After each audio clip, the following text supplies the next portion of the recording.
Hey everybody, Aaron Walter here, back with another comic book review. This time I'm talking about two graphic novels that came out just last week, September 2021. And coincidentally, they both have a similarity to them in that they are both stories about animals from their own perspective. We're going to be talking about Stray Dogs by Tony Fleecs and Trish Forstner, and I also want to talk about this other book, Letters from Animals, by Frederic Brremaud and Giovanni Rigano. My apologies, sir. First, let's talk about Stray Dogs. So, this book has been getting quite a lot of buzz this year. It was speculated pretty hard. I think it got optioned for a movie deal at some point during the production of the issues, and they were putting out a lot of cool variant covers that were parodies of horror movie posters, and which I thought was pretty cool. I hadn't read the book at this point. I just thought the covers looked really good.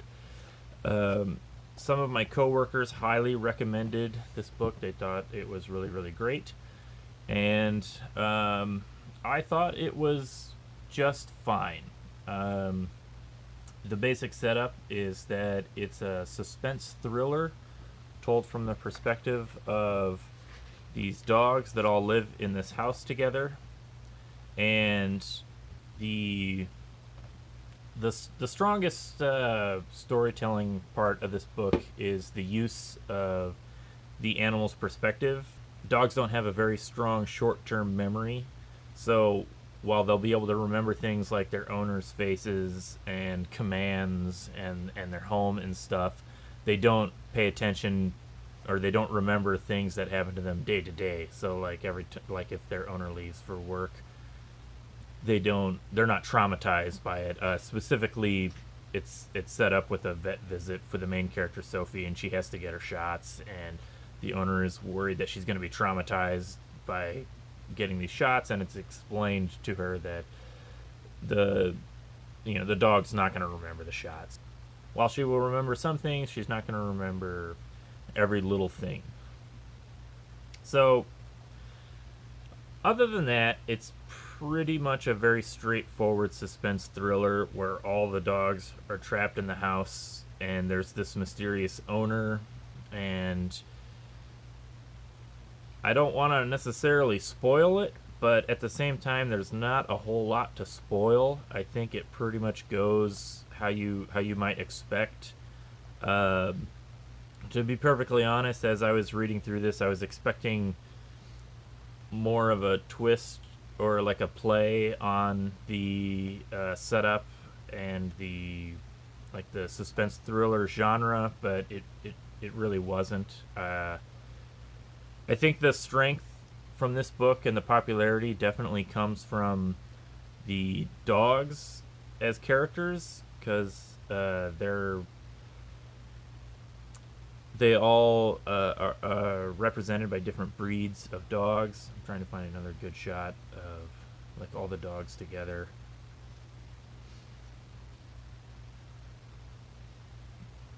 Like there's one dog.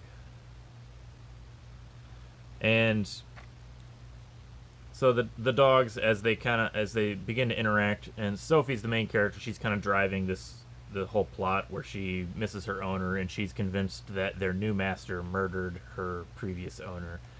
And the other dogs kind of start to form a little investigation, but they keep getting sidetracked because they're dogs and their short-term memory. So it's like they'll begin to investigate, and then it'll be feeding time, so they just go eat, and their owner the new master will come home, and you know. I think a lot of the strength of this book definitely comes from the use, the setting, and the use of the animals as the main characters. I've long held a belief that animals can provide a very powerful voice in fiction. I've always personally liked it because we as human readers can't help but imprint on animals, and we we have this connection with animals, and we kind of see them as the ultimate innocent because they don't have free will the way humans do. So whenever we see an animal kind of anthropomorphized and put into a story, I think we automatically have more sympathy for them than we would if they were just people.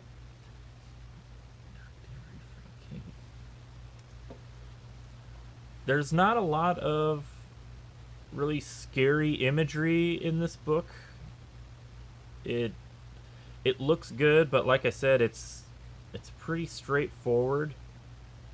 Um, I will say the art is another thing that's probably the biggest selling point. It is drawn by Trish Forstner, who Trish Forstner and the writer Tony Fleecs. They've both worked on My Little Pony comics. I'm not familiar with the work because I am not familiar with My Little Pony, but a friend told me that they came up with the idea for this book while they were at a Brony convention together, and that just makes perfect sense to me because it's kind of macabre, but it still definitely has that cartoon animal look. I can't help but think maybe like a different artist might have provided a different mood or been able to do something a little more I don't know, striking or dramatic with the art. But then again, the selling point is kind of this like bright. It's the juxtaposition of this bright and colorful art and characters with the suspense macabre story. I think the cover blurb straight up says, when you crossbreed Silence of the Lambs with All Dogs Go to Heaven, you get stray dogs. And there is a little bit of that. Like, it's, again, the suspense thriller of Silence of the Lambs with the colorful talking animal characters like you would see in a kid's cartoon, like All Dogs Go to Heaven. And I definitely think the direct comparison to All Dogs Go to Heaven is probably just because one of the other main dogs looks like exactly like the dog from All Dogs Go to Heaven. So, I would recommend reading this. It's a very quick read. It's a very light read. If you like dogs, if you like suspense thrillers, you could definitely do worse. Again, it didn't blow me away, but I enjoyed it, and I would be curious to see when it eventually gets adapted, or if it gets adapted into a movie or an animated film or something, what they do with it, because I do think that while it's a good little story, there's if they adapted this just like straight from the material that's here, they would have like a 35-minute, a 40-minute story maybe. Like, they would definitely need to pad it out with some other stuff, either some more background information or just something. I don't know. But yeah, so that is Stray Dogs. I'm sure it's still it just came out, so it's available for order. Check it out at your local comic book store. Okay. Next, this also came out the same week. This is Letters from Animals to Those Who Think They're Just Beasts. So this is a European book, if you couldn't tell from the names of the creators, Frederic Brremaud and Giovanni Rigano, or Giovanni Rigano. I'm not entirely sure how it's pronounced. This one jumped out to me. I saw it on the rack, and it was just coincidental that it came out the same week as Stray Dogs, and I thought, hey, I'll read another book that has some anthropomorphized, not strictly I keep using the term anthropomorphic. They're not exactly anthropomorphic, but I don't know what the term is, but animals with human characteristics.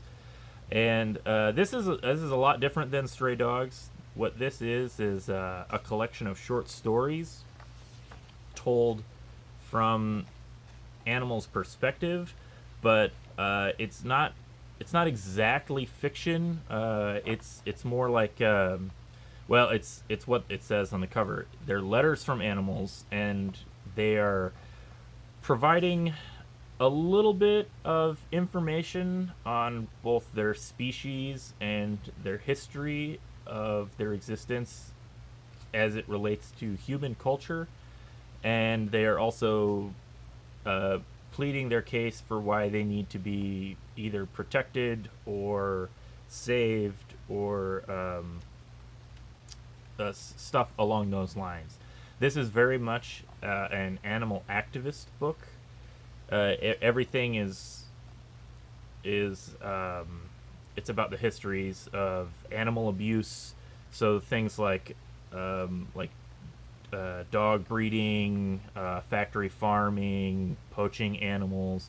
All the animals are presenting their stories coming from that perspective of how, again, like it says in the title, if you think to those who think they're just beasts. So this is providing a voice to the voiceless, as it were. Um, a few notable things. First of all, the art is absolutely beautiful. I really, really love the look of this book. It just has beautiful colors, a lot of cartooning and characterizations going on with the animal figures, where they look, they still retain the look of the wildlife, but then there's just a few little like here horses, like a few little characteristics to give them that human intelligence. Like you can see it in their eyes and like facial expressions, but it's really just masterfully done. Just a beautiful book. As for the stories themselves, they kind of bounce back and forth with their relevancy or interest. A lot of this book, I think, I mean, it is a European publication, and a lot of this book, I think, is a little more focused on European animals or European situations. Like, for example, I'm not sure if I'll be able to find it immediately, but there's a section on this is it, the ortolan bunting, which is a bird in Europe that I had no idea what was even going on. Like the story is from the perspective of the ortolan, and he's explaining to the reader about how they get trapped and poached. And the story just ends with like a plight of, they please stop poaching birds. Their population is in decline. And I had no idea, first of all, what the bird even is and why it's being poached. And I had to look it up after the fact, that it's considered it's a delicacy, that in France they eat the bird.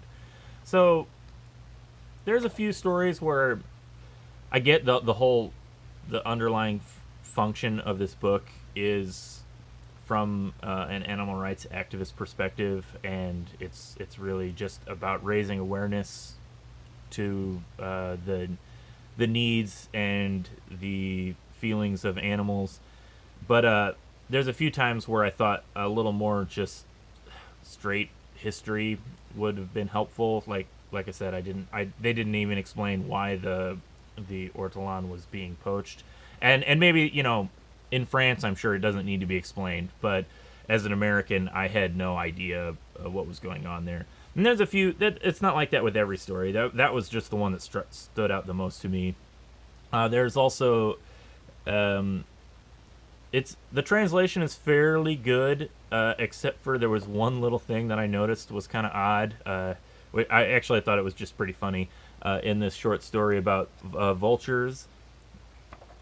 The vulture is explaining different things that are done to it. They're hunted, we're poisoned.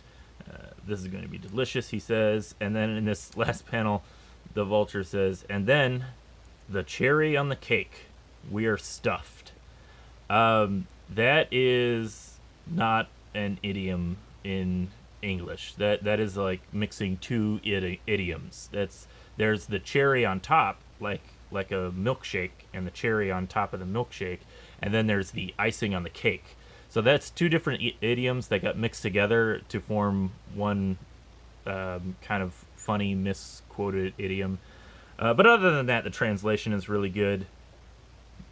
I'm somebody who has a fondness for animals, so I enjoyed a lot of this book, but a lot of it also is just kind of a downer, because it's just about how some of these animals just live awful lives, and can just be I don't know. It's like some of it's really heavy-handed. I forget. There's a few in here where it's just like wild animals get hunted and killed, and isn't that just sad and miserable? And I'm not expecting them to provide like an even a balanced perspective of, yeah, it's terrible that the animals get killed, but here's why they get killed. It happens every now and then, particularly when they talk about like factory farming stuff. But for a lot of the wild animals, it's just kind of like hunters are out there hunting us, and it's miserable. And I don't have a lot to say about that. Like I think it's a deep and complicated issue that I don't have a lot of strong opinions on. And well, I should say I don't know which way. Not to sound wishy-washy, but I'm not entirely sure how I feel about a lot of it. Like, definitely poaching. I think there's problems with that. I guess it gets down to this idea of like what the animal's central purpose is. So when it comes to like factory farming with things like cows and pigs and stuff, it's like I don't know. Their whole existence is to be eaten, and that's one thing.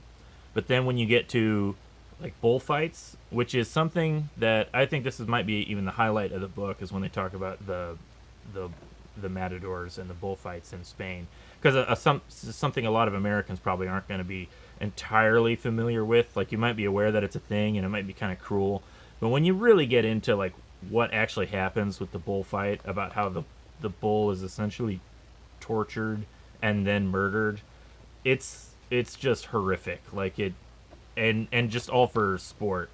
You really can't understand why. Like why would a country continue to do this? It's really barbaric. But then yeah, like other stuff, I don't know, like factory farming just doesn't concern me as much, or animal testing. Like there's some stuff in here about testing chemicals on animals and stuff, and that one I think is a little bit more complicated than just torturing animals for fun.